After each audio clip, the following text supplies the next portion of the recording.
To the west coast, and it'll be mainly dry elsewhere. Lowest temperatures of 7 to 10 degrees. And now you're up to date on News Talk. Off the ball. This is News Talk.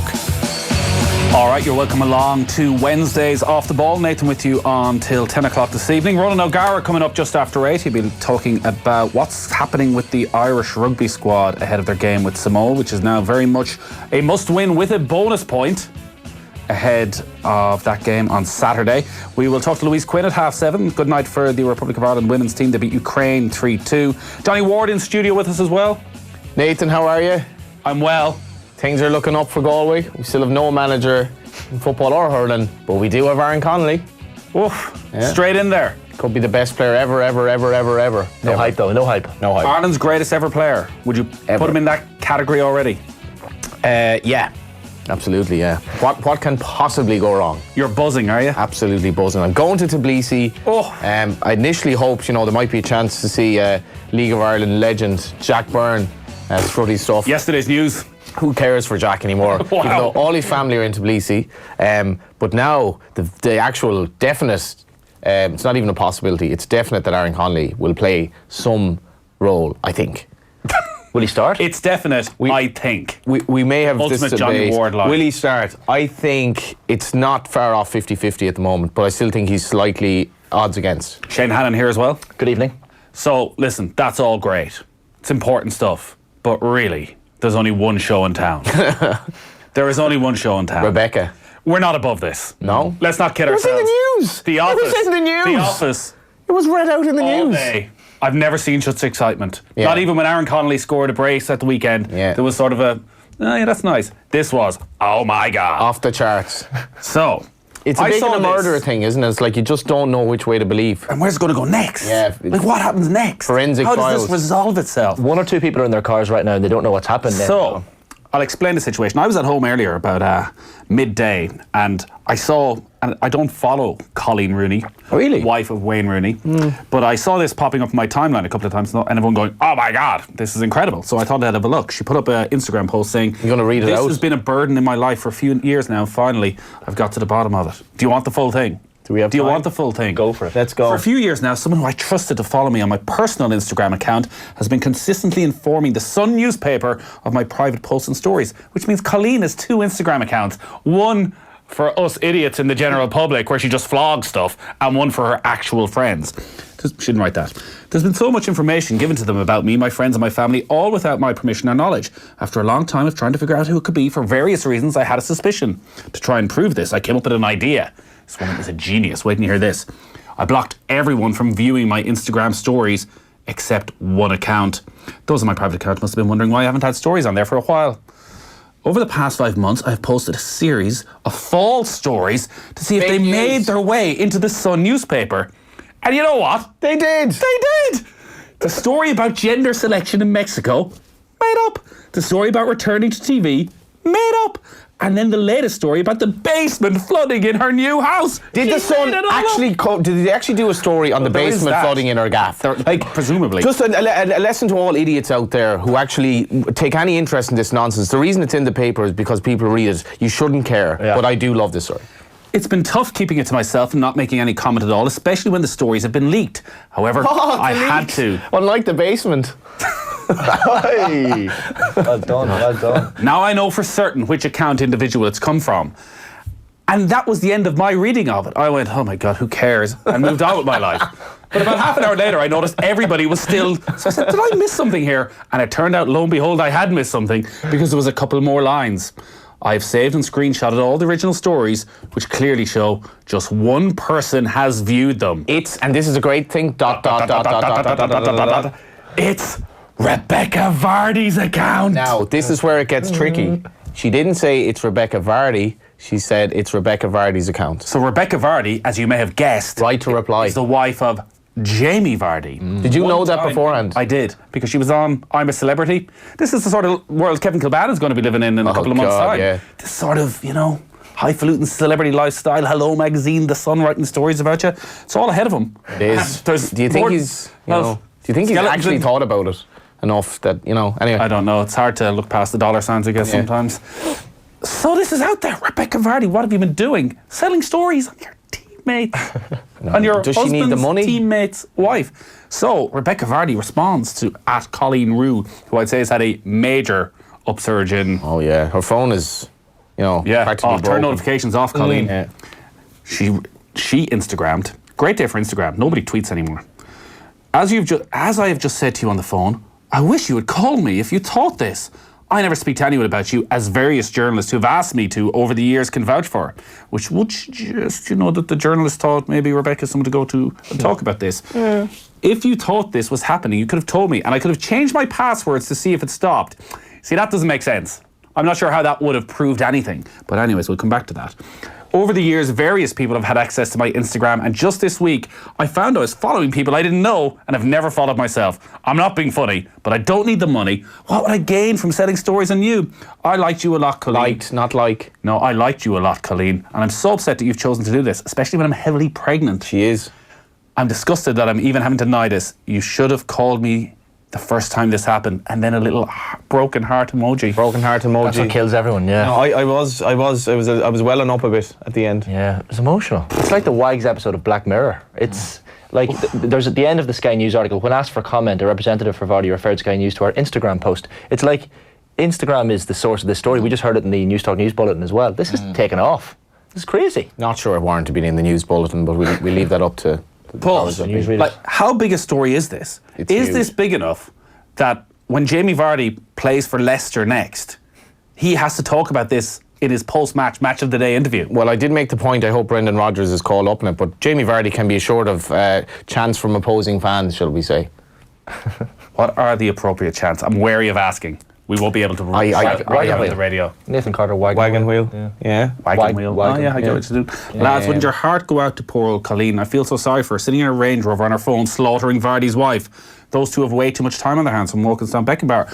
I don't think you can blame Coleen Rooney. I don't if think what she says is correct, that is a massive betrayal of trust. I don't think Coleen is the worst, and I do find that the tabloid paparazzi type culture that unfortunately follows around these celebrities absolutely revolting. I think it's horrible. It kind of ruins their lives, and I don't know why people have any interest in it. But this is brilliant. It's very much an English Wag story, though. There's no interest in the Irish tabloids necessarily massively in the Irish Wags tomorrow. Oh, sorry. This will be all over. It is quite an English thing. There's like.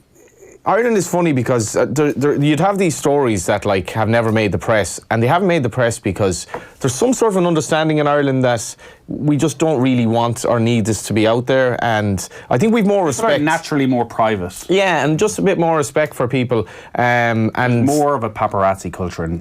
There is. We think of obviously Princess Diana and how what her life was, and obviously a lot of these people do court the media publicity, but maybe Coleen Rooney does to a degree. But you were a man who started life in the written press. How much money would the Sun be willing to pay for a story that Coleen Rooney's basement has flooded? What is that worth? Maybe, I'm sure there's an algorithm that suggests every time you put Coleen Rooney in the paper, sales go up, or your online views go up. I think if you saw the figures of clicks on that article and say Michel Barnier's latest EU negotiations on Brexit, the clicks on that article, it would depress the life out of you. Are we on about Coleen again? Sorry.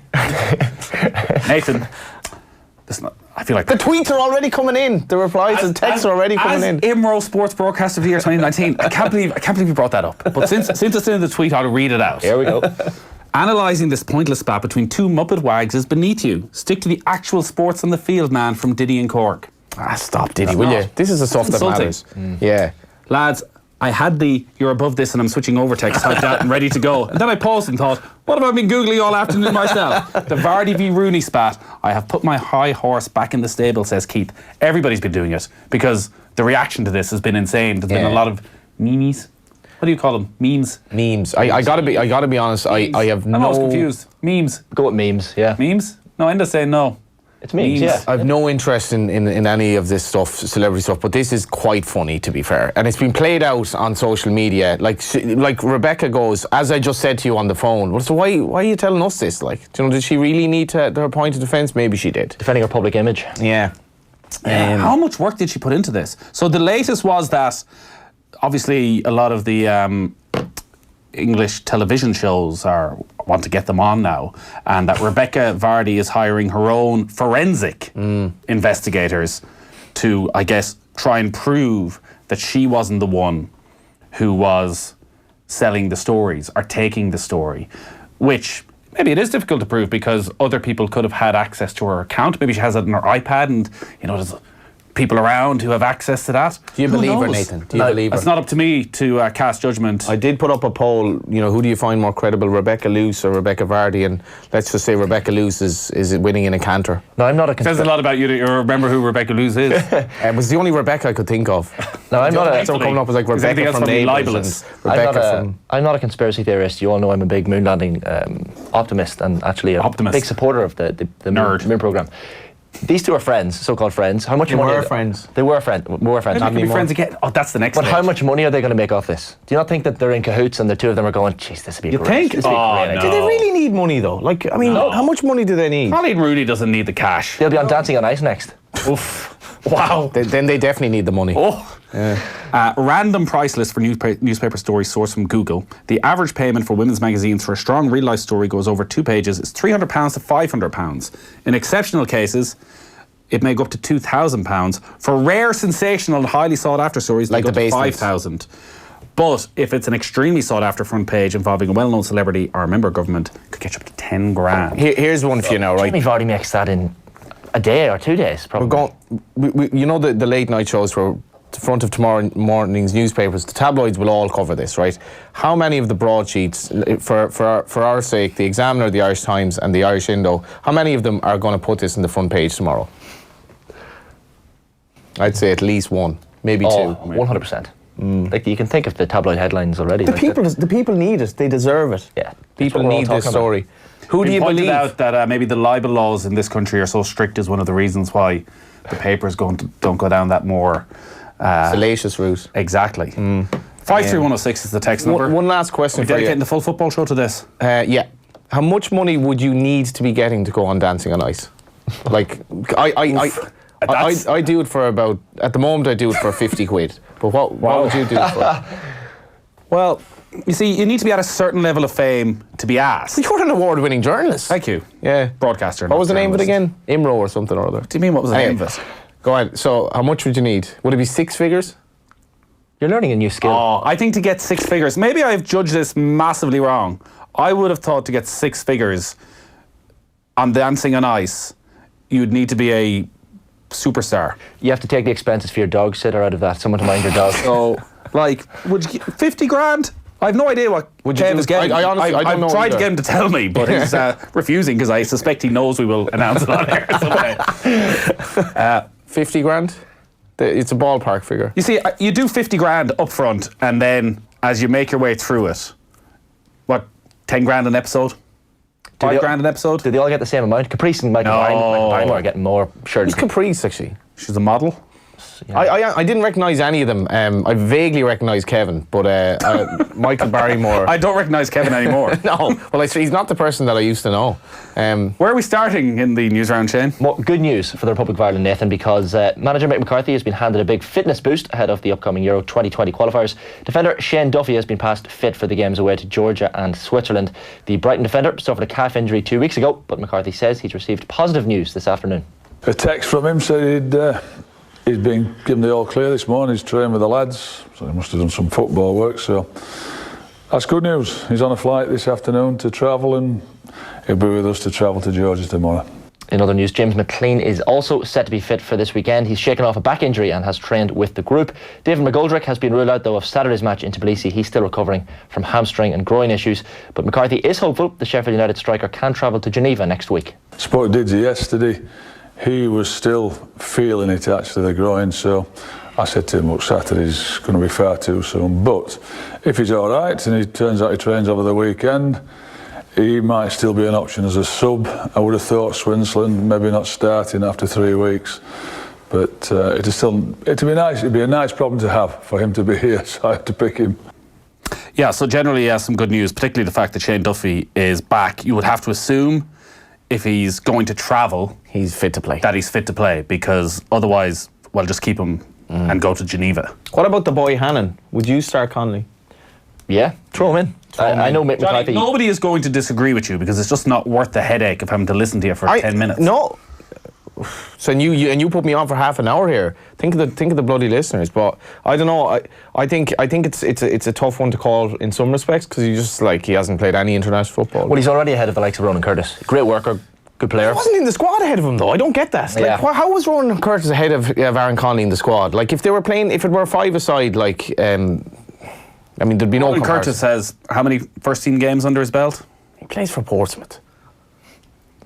Aaron Connolly hadn't played a league game, started a league game until last weekend. I don't. That's not how Mick McCarthy thinks. Yeah. That's how we think. That clearly, Mick McCarthy had made that pretty clear. It wasn't how he thought about it. The funny thing for me is that John Delaney put so much stock into us qualifying for tournaments because the organisation needed the finance for it. We've 3 games to go, and they think it's not. He didn't think it was worth the gamble to put Aaron Connolly in the squad for the most winnable one of the 3. So are you saying now that John Delaney is gone, there's less of a pressure to qualify, so Mick McCarthy isn't? No, but it's almost as if one term in charge. It's almost as if you've 3 games.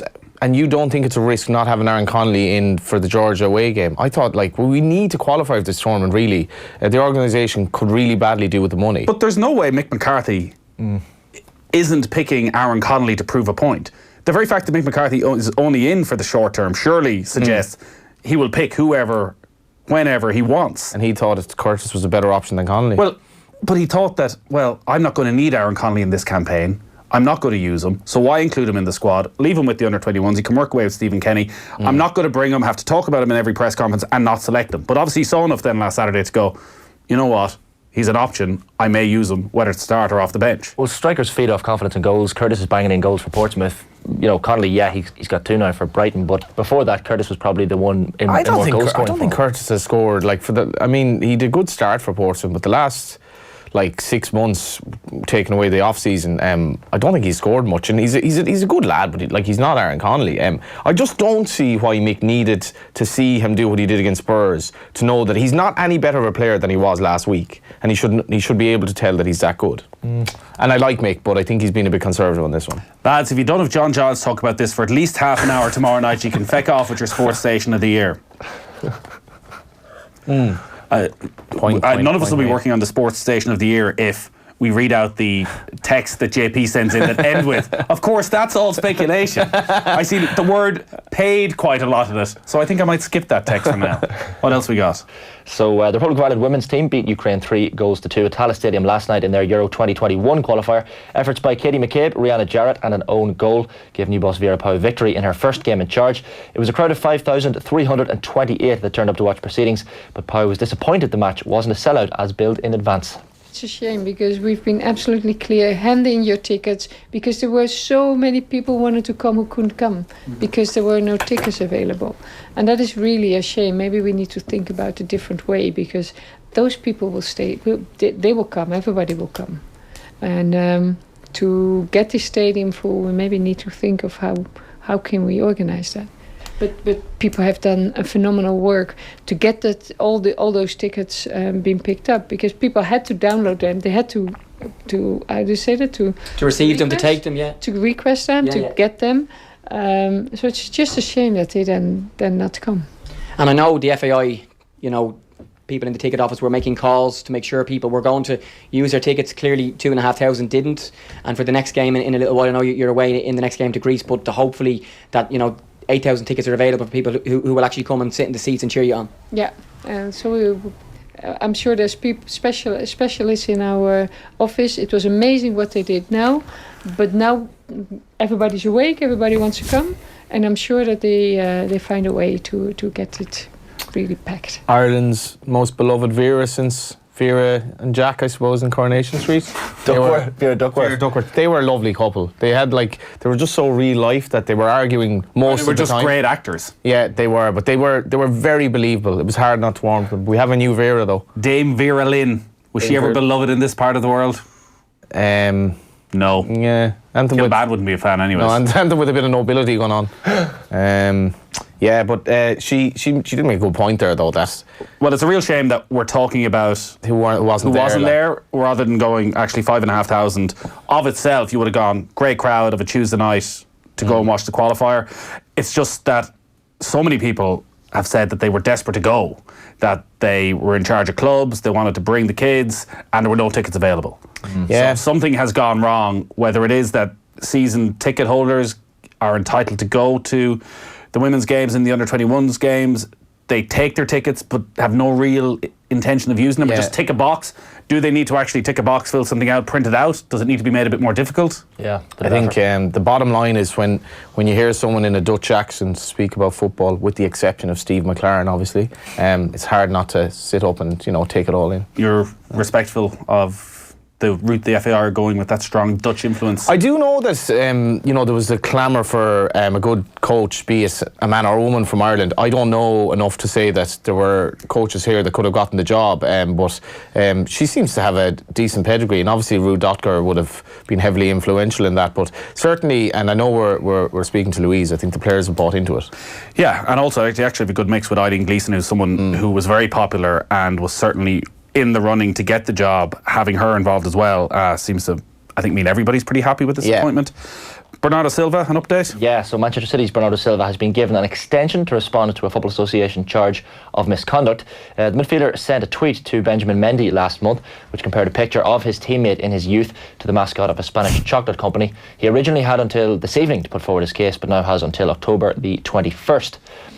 Ron O'Gara coming up at 8 o'clock, but there's been quite a bit of rugby today. Yeah, Wales have survived a bruising encounter with Fiji to secure their place in the quarterfinals of the Rugby World Cup in Japan. They came back from 10-0 down to win 29-17 in their penultimate group game. Head coach Warren Gatland says that the victory came at a bit of a cost. A couple of dead legs with Josh Adams, and Jonathan Davies got a bit of a whack on his knee. Obviously with Dan Biggert, so it was a removal from the field. And apart from that, just guys are just a bit sore and battered really after a tough physical game.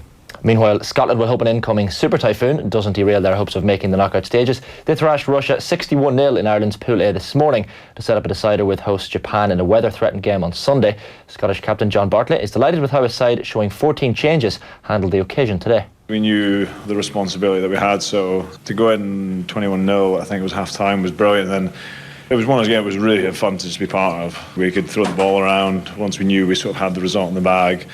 I think boys were just excited to be out somewhere, so haven't played that much, and I thought some of the boys were brilliant. On that typhoon, World Rugby will hold a media briefing at 4 a.m. Irish time tomorrow morning to announce their plans for the final round of pool games. England's Pool C clash with France at the weekend is under threat, with winds of up to 180 miles per hour. World Rugby will announce tomorrow if Saturday's match in Yokohama will be moved to a different venue in Japan, potentially, as you said earlier, behind closed doors. Yeah, so this is going to be interesting because it seems this super typhoon is more super than they first imagined, and this was talked about for months back and everyone thought it'll be fine, particularly from an Irish point of view this weekend, that if the game, and the Irish game looks as though it's going to be perfectly fine, but if the game was called off in advance because maybe the stadium wouldn't be safe, that both sides would get 2 points, which would put Ireland in serious difficulty in terms of qualifying for the quarterfinals. It would be very much out of Ireland's hands.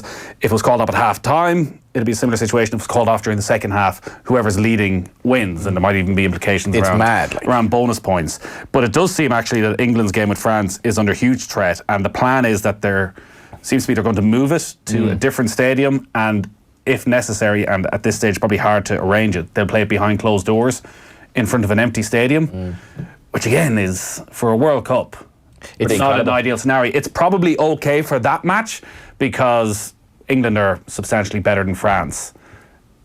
Both of them are going to qualify for the quarterfinals either way, but that is still first and second place up for grabs. It's funny that with the athletics on in Doha and how utterly questionable it is having marathons run in those conditions, that it's actually the conditions in Japan that have a few texts in that I should read out. Dan McDonald, aloe vera. Yeah, it's Dan saving his best stuff till he's not in the studio. Yeah, and he's proud of that one. See, Dan's best jokes are when he puts a bit of thought into them. Right. So he didn't. Pressure that wasn't of the off live the cuff. environment. Kev Doherty, formerly of Liverpool, formerly of Shelbourne, now Drogheda United assistant manager, just sent a very simple text: #Team Rooney. So he's siding with the Coleen. That's fair enough. You did a actual Twitter poll? Yeah, Rebecca Luce and... What was the percentage? Rebecca Luce, she's like 80-20 over Rebecca Vardy at the moment. Oh. And Rebecca Luce wasn't entirely credible. Do you know?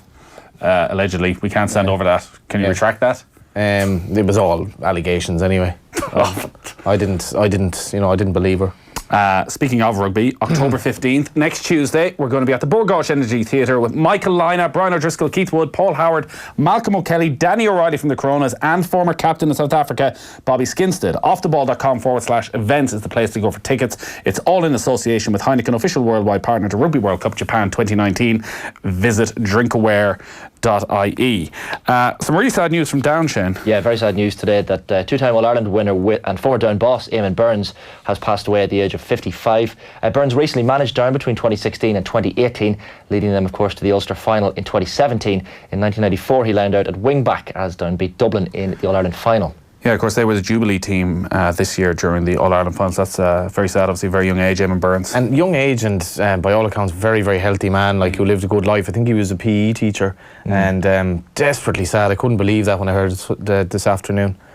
Yeah, sad news. I should mention as well the Ulster Senior Football Championship draw for 2020 was made this morning. Reigning champions Donegal will face a quarter-final clash against Tyrone. The Ulster preliminary round sees Monaghan take on Cavan. So it's the winner of Monaghan Cavan against Antrim, Donegal versus Tyrone, Derry versus Armagh, and Fermanagh against Down in the quarter-finals.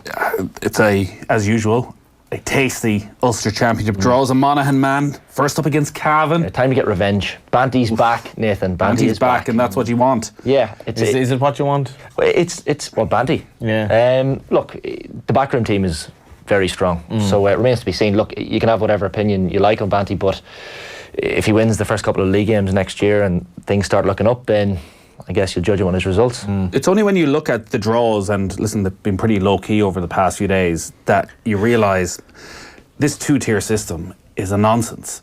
That it makes it so difficult for certain teams to reach the qualifiers. So unless you're a Division 1 or Division 2 team, you won't play the qualifiers unless you reach your provincial final. So that's one of the proposals and seen as the most likely. Now, they still haven't decided whether that's the Division 1 and Division 2 teams that start the season or the Division 1 and Division 2 that end the season. So, for example, Cork, if they lose to Kerry, they're down to Tier 2, no chance in the qualifiers. You look at a county like Leitrim, who, if they want to qualify for the qualifiers, would probably need to beat Mayo and Roscommon.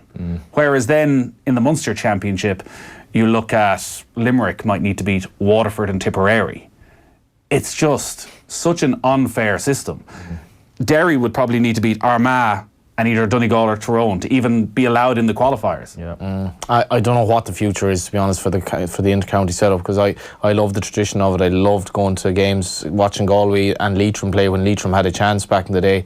Declan Darcy scoring a goal in Tuam and great days like that, but at the moment it's very hard to get anyway excited about the football championship draw. And else before we wrap? All good. You're done? Yeah. All right, good man, Shane. Johnny, great stuff. I think we set a high bar in our defence of sports programme of the year. More to give. What? Yeah, I'm staying on. You'll come back to the tabloid story in the football show, undoubtedly. We might try and move on. It'll be difficult, but we might try and move on. All right, Johnny, you stay with us. Louise Quinn is up next to talk about the Republic of Ireland's victory over Ukraine last night. Off the ball on Newstalk. At Electric Ireland, we're all about real commitment. Just like the Saturday sports chaperone who's battled through weather and traffic all season and driven further than a Kerry to Derry bus driver. It's why we keep giving our gas and electricity customers the 8.5% savings they get on day one, no matter how long they're with us. For real commitment, visit electricireland.ie. Electric Ireland.